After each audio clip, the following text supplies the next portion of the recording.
Hello, Leo friends. I'm Annie Botticelli, and welcome to my Leo October 2023 Astrology Horoscope forecast. This is for you if Leo is your sun sign, your moon sign, your rising sign, or any other Leo placement you're listening for. What I'm going to talk about here is part of your astrological picture. And if you're a very late degree Leo friend, so birthdays around August 15th through the rest of the sign, or Leo degrees 23 degrees through the rest of the sign, I suggest you additionally listen to my Virgo report, as both readings will be relevant for you late degree friends. October delivers Leos into major crossroads decision-making time. Fortunately, Mercury retrograde has passed as of September 30th. We start October free and clear from Mercury mischief. Also, Venus retrograde, the many-month transit that you've had with Venus going through your sign, that has now shifted as of October 6th. Even the post-shadow period will be clear. So as it's time for you to make these big decisions, at least you're delivered into a time where, because the personal planets are moving direct, it will be much easier to make those decisions, and it will be much easier to see more than one step ahead of you for planning purposes, which that has not been the case for a while. So we've got crossroads energy for Leo coming from Pluto hovering between Capricorn and Aquarius. We've got it coming from the October 14th, 21 degree Libra new moon eclipse. We've got the crossroads coming from the October 28th, 5 degree Taurus full moon lunar eclipse, the last in the cycle that has been going on since the end of 2021. And then we have some other factors that will be affecting your month. So we're going to dive deeper into all of that. Let's start out with some lighter topics, and then we'll go into those deeper ones as we progress. The first thing to note is that, yes, Venus is still in your sign. So you've got just a little bit longer of enjoying the blessings of having this super goddess that rules so many areas of life, money, relationships, finances, self-esteem, design, in your sign. So this will have been affecting all of you since June. And now, as it has its last little bits of movement through Leo, those of you who will be most affected by the Venus transit is those of you at the end of the sign. So pretty much the same people who I said watch the Virgo report, 23 degrees or so through the rest of the sign, or birthdays around August 15th through the rest of the sign, you'll get one extra last kiss from Venus. If you're not in that zone, don't worry. The fact that Venus is in Leo at all is still adding to positive things for you. I always like to point out that when Venus is in your sign, it can be a really good time to take pictures of yourself for business or for posterity. You may be more persuasive to others when Venus is doing this transit through your first house, when it's through, your sign like this.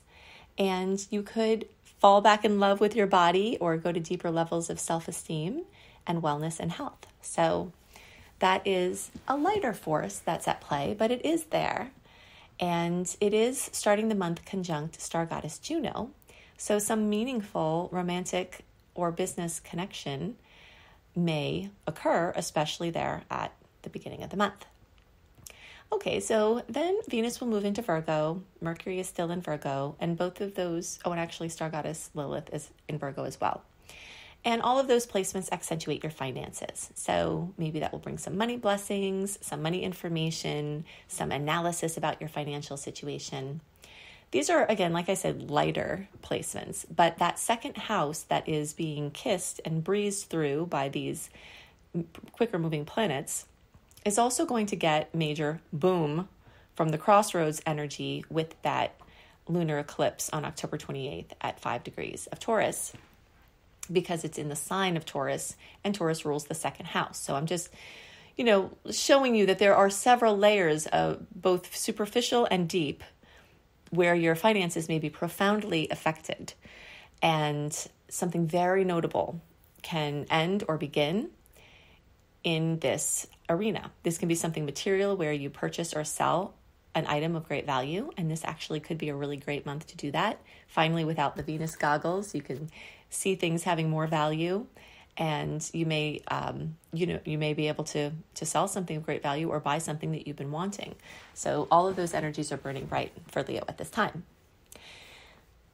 we'll go back to talk about the eclipse a little more. Actually, maybe that will be a nice segue. No, I'm going to go in order here. So the next, as we move along your chart, planets that we see, is a stellium of Libra placements.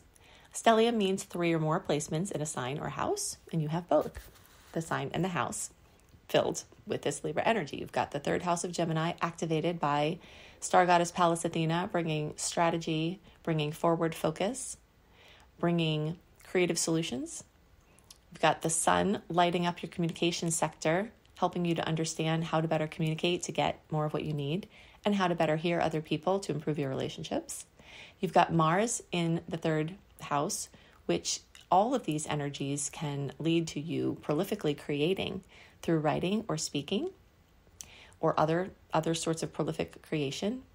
And this can also be a super busy time when the 3rd house is lit up as it is for Leo.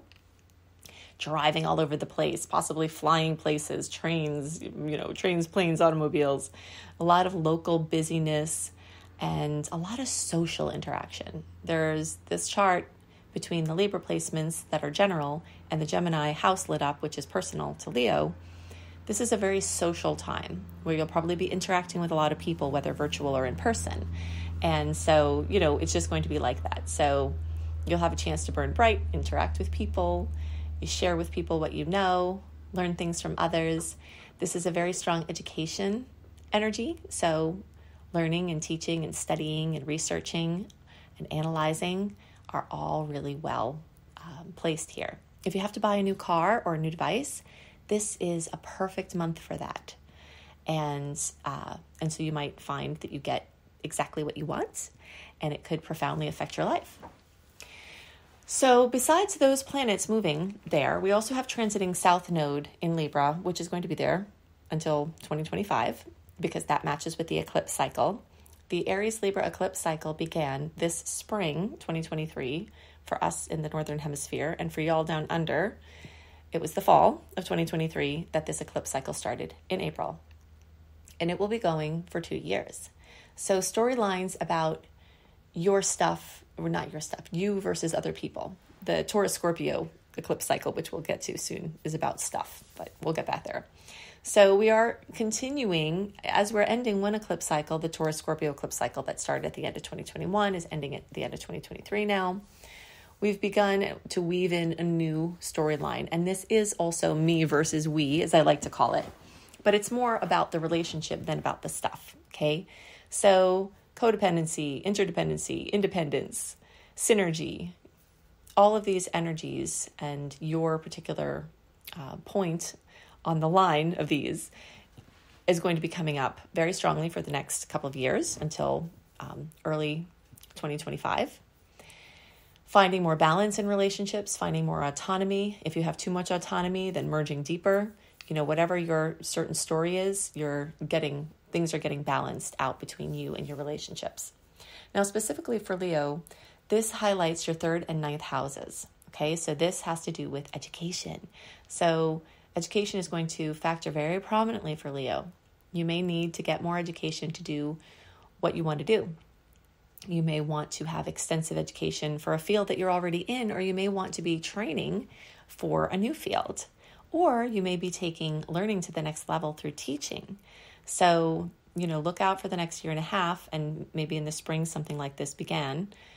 Teaching and sharing information is a newish and very profound way to earn money while you help others. And it looks like many Leos are going to start participating in this. So you can start to move towards this by thinking of what you know well, what you're excited to tell others about, and how can you monetize that or bring that to a platform where you help others with what you know and what you're excited about.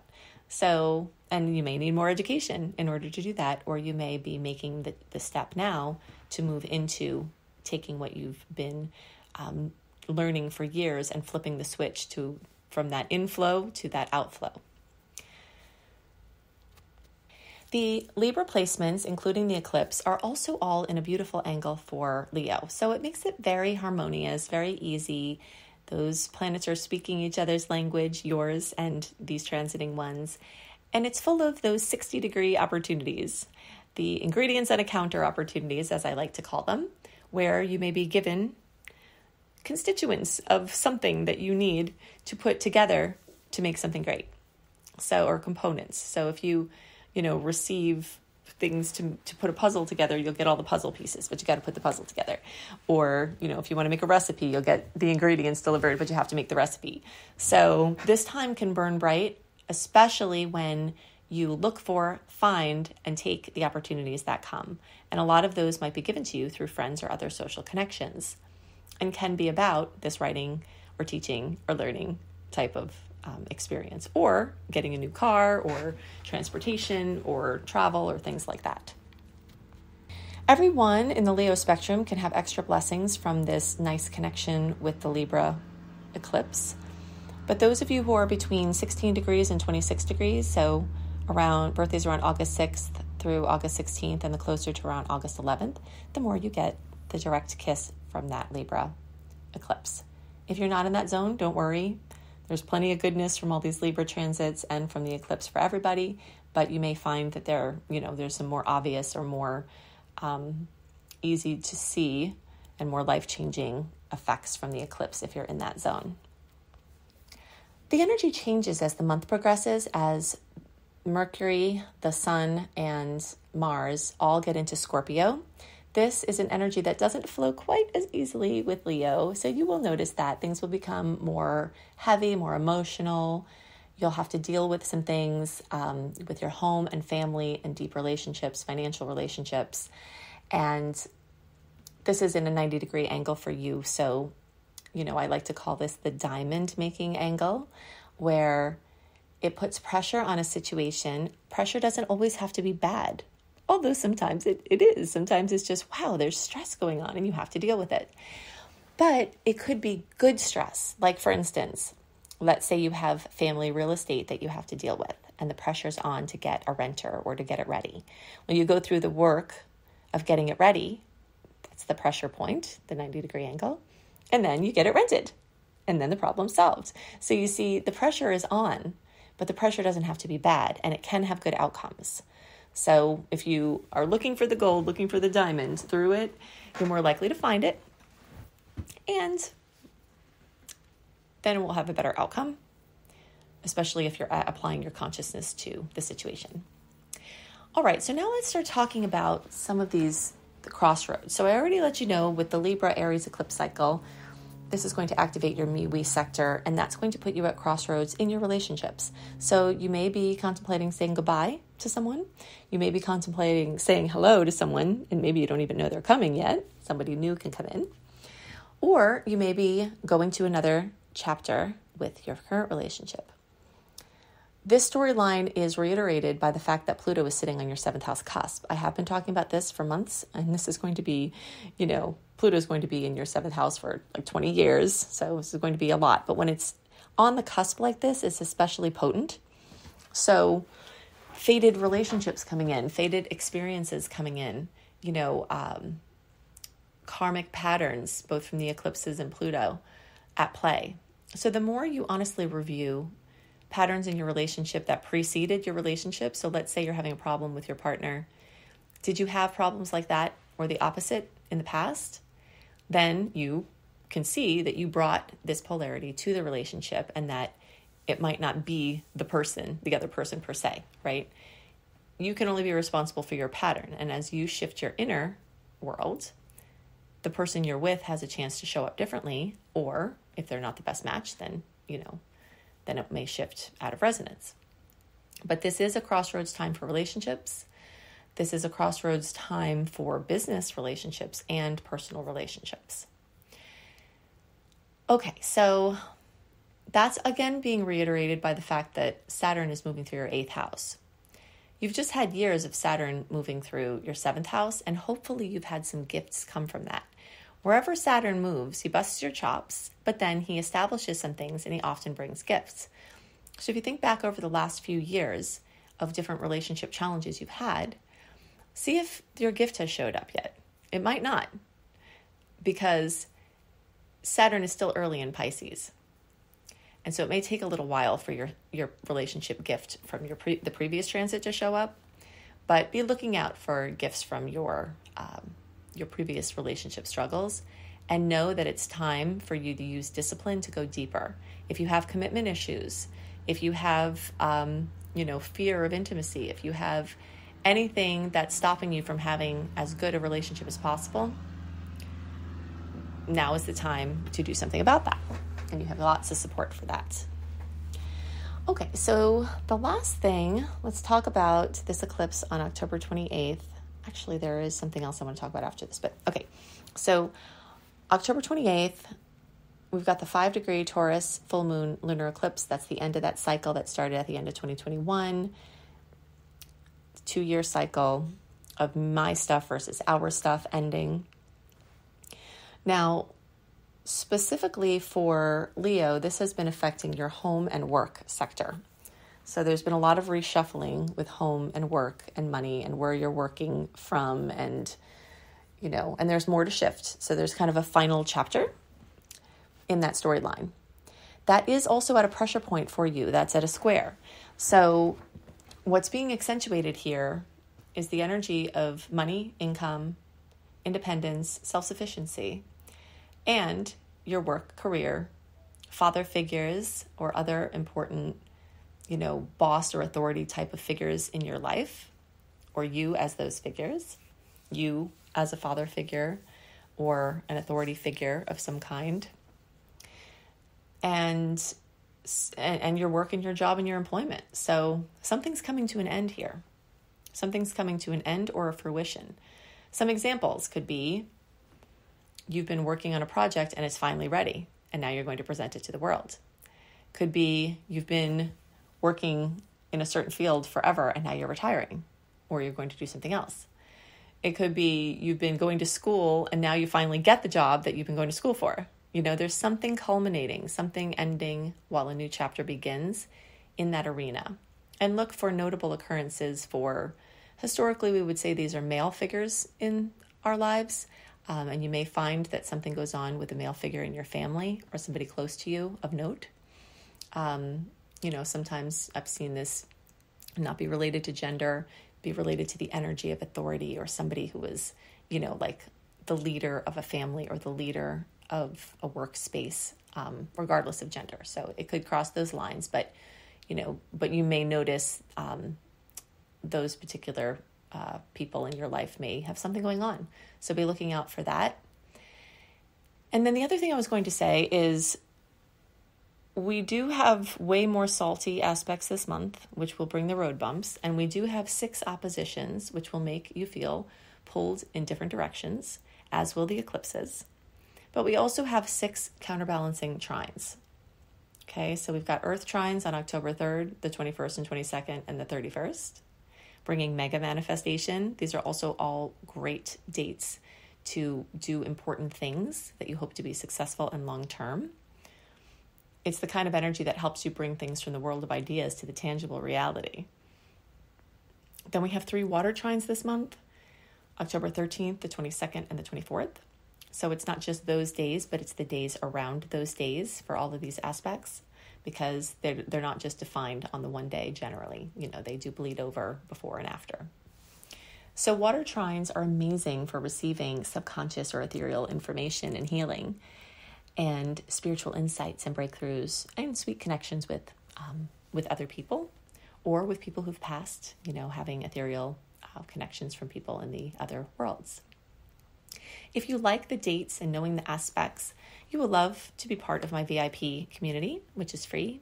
Go to anniehelpsyou.com and just put your name and email address in, and you'll get Shine, my 28-day virtual coaching program, very powerful course for free.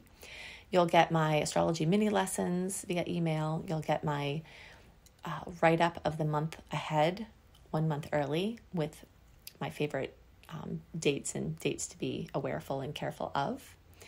And you'll get links to resources that are relevant for each time frame as to how to make the most of the astrological transits.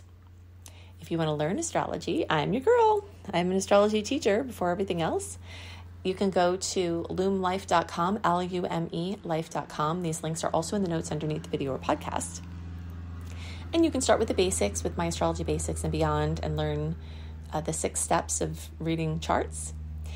And if you want to go deeper, you can go into my Becoming a Professional Astrologer Mastery Course. It's a certification course, and you can learn how to earn money as an astrologer. I have many people earning money before they've even finished the content. I've had many people 3 months in, 4 months in, people start wanting to pay them for readings, and they start earning money professionally. So I have an amazing system I put together. It's effective. I'd love to help you with it. You can see that at Loom Life, or you can see that at beastropro.com, beastropro.com. And if you want exclusive content from me, go to AnnieBAstrology.com, Annie, the letter B, astrology.com, and join my Secret Star portal. I hope you have a wonderful month, and I'll see you next month. Bye.